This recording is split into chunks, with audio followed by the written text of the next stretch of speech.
I just couldn't hold off any longer. I wanted to wait until the full ratings were released from the weekend, but I feel like I have gathered enough information to draw my own conclusion. I had to do all of this research on my own. It seems like the media is just conveniently not covering this story. Now, though, the mainstream media, they don't always focus on television ratings. They do like to talk about television ratings when the numbers fit their narrative. If opening weekend of the WNBA season featured a game that eclipsed, I don't know, 750,000 or 1 million viewers, it would be headline news on every major media outlet. But when the league starts off with a whimper, I don't even know if I call this a whimper.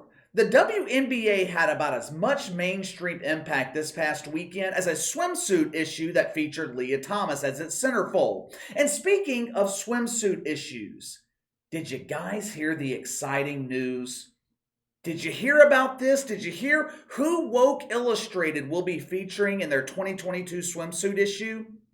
I know my younger guys out there, you probably don't realize how impactful the Sports Illustrated swimsuit issue used to be. This used to be one of the top selling magazines every year. Back when they featured women who were actually sexy or who were actually women. Heidi Klum, Kate Upton, Kathy Ireland, Elle Macpherson, Rebecca Romaine. When they featured women like this, they actually sold magazines. The last few years, Sports Illustrated has been on the decline. I wonder why. 2019, the cover model was Halima Aden. And when I say cover, I mean cover, because Halima Aden was covered from head to toe. Sports Illustrated decided to use 2019 to send a virtue signal to the Muslims. Remember when Muslims were one of the leading causes on woke Twitter? You remember that? Halima Aden was in her nice little, whatever you call those head things, wearing some ensemble that would be great for a swimsuit issue in fucking Saudi Arabia. But here in America, we have a different expectation when it comes to swimwear. Last year, the cover model was Lena Bloom. This time around, the fashion experts at Sports Illustrated, they incorporated actual bikinis. There was one small problem though. The bikinis were being worn by a fucking man. You see, Lena Bloom is a transgender man or transgender woman. Whatever the fuck. The point is, Lena Bloom isn't a damn woman. Now, I bring all of this up to show you how far, how woke Sports Illustrated has fallen. But as you guys know, you cannot have a social justice orgy without inviting the ladies of the WNBA. Sports Illustrated, they have listened to your request. They have heard your demands. You know what would give me a boner? Seeing Brianna Stewart rocking a thong bikini. Ooh, oh, oh. Instant chub. Maybe they'll even include Liz Cambridge. I just love dreaming of a woman whose idea of rough sex is kicking my ass. Yesterday, Sports Illustrated debuted the cover of the 2022 swimsuit issue. The W is in the house. Me personally, I can't wait for the W to be in my house. I'm going to rush to the newsstand as soon as this issue is released and buy every copy. I mean, look at these sexy models. I don't know about you, but I like the one with the nice tiger tattooed on her leg. I wonder if that's the same tiger that shared a cage with Leah Thomas when she was detained at the zoo in the UAE. Sports Illustrated, they want all 10 of their readers to know we're down with the woke. We're down with the diversity. Look at the diversity on our cover. We have white women. We have black women. We took diversity and inclusion 101 with Jamel Hill. We know how to appeal to the virgins who enjoy a woman that is fluent in woke boner words. Sports Illustrated issued a statement saying, this year we are committed to only working with brands who are helping to drive gender equality forward.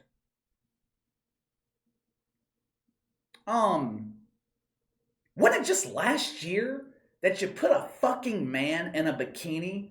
Someone please tell me how that drives gender equality.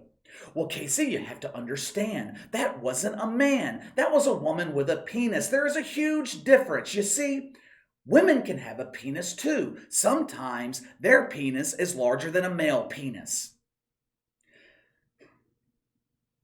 Judging by the piss poor start from opening weekend of the WNBA season, I'm going to make a risky prediction and say no one is going to buy the 2022 swimsuit issue.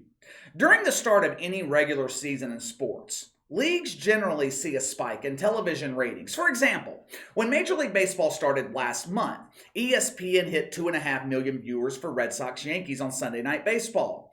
Sunday Night Baseball during the season usually draws, 1.5, 2 million people, but ESPN, they saw a spike for the season premiere. The NBA season starts on TNT every year. Your typical regular season game on TNT usually falls between 1.5, 1.8 million, sometimes 2 million. Opening night, though, the NBA on TNT will draw 2.5 or 3, in some cases maybe even 4 million. Last year, the WNBA averaged 306,000 viewers per game. The mainstream media, they celebrated this number. Ratings for the WNBA are soaring. These women are revolutionizing modern television. The last few weeks, the propaganda machine has been in overdrive, relentlessly promoting the start of the WNBA season. Endless commercials during NBA playoff games. The New York Times, they printed some soothing toilet paper with a puff piece on Liz Cambridge. We talked last week about the WNBA inserting themselves in the forefront of the abortion issue. Of course, all they did by doing that was prove their complete lack of knowledge on how our government works. Women of the WNBA claim the government shouldn't be involved in their personal decisions when it comes to abortion.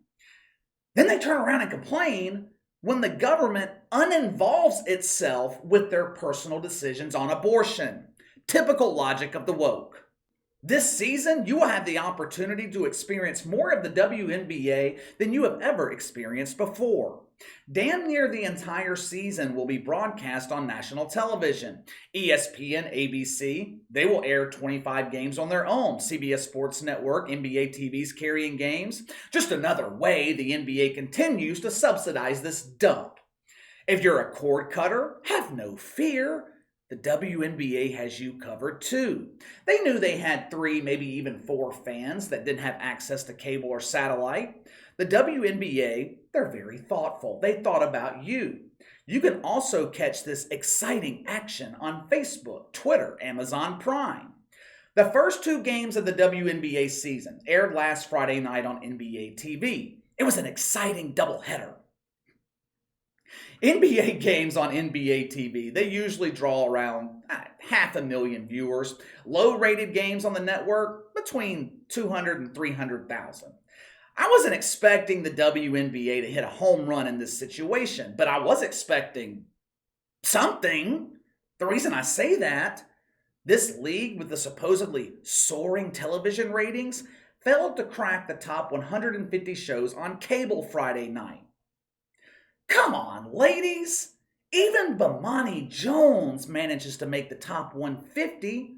Sometimes. You can't go out like that. You can't get beaten by America's favorite virgin.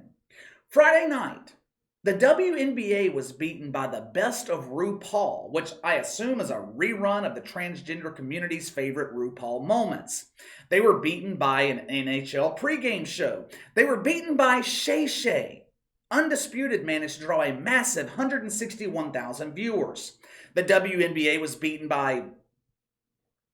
hell, they were beaten by every fucking thing.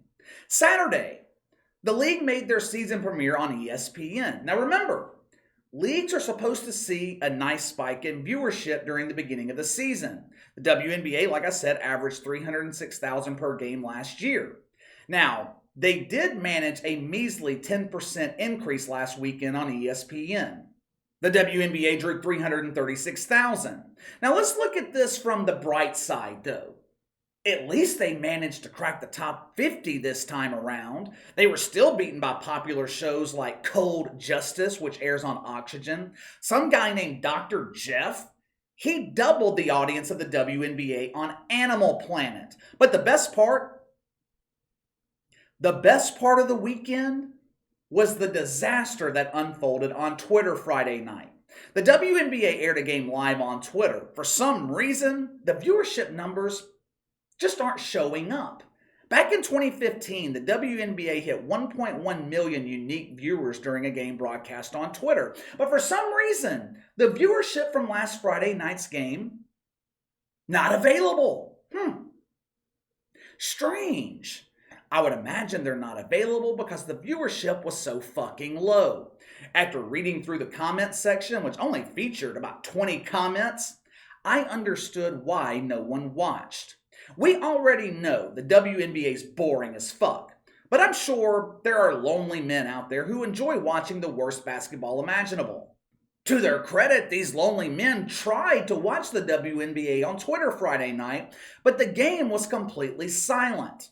And no, it wasn't silent due to the lack of attendance. The Seattle Storm actually drew 13,000 people Friday night, which, hey, not a bad number for real. I mean, that's a pretty good number for the WNBA. Now, I can't say the same for the rest of the fucking league, which is drawing less than 6,000 a game right now. The New York Liberty, they filled the Barclays Center to 33% capacity the other night. The Indiana Fever, located obviously in Indiana, the home of basketball, they drew a whopping 1,400 fans to their game.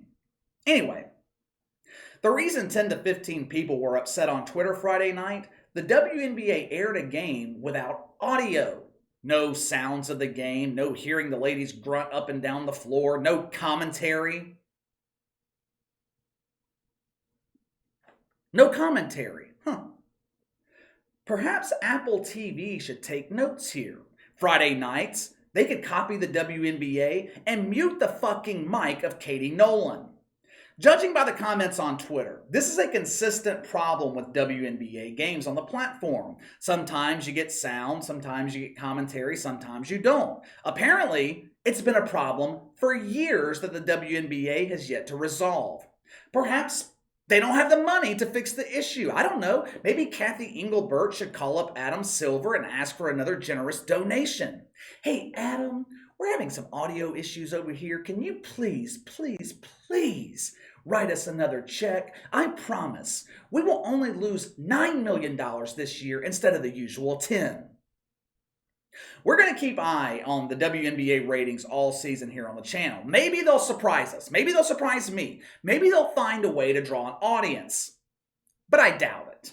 But let me know what you think.